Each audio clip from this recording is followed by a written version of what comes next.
వరిసేలు అడిగినాయి నీరు దాపెరైతేడాని పత్తి సేలు అడిగినాయి నెత్తురు జల్లెరైతేడాని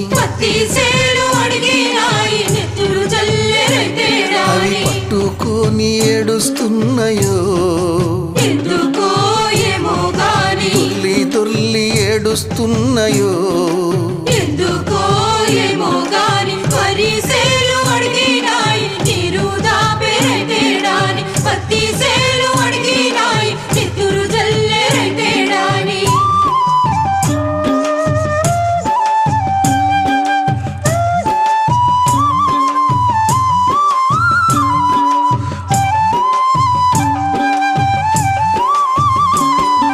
జొన్న సేలు అడిగినాయి వెన్ను పూస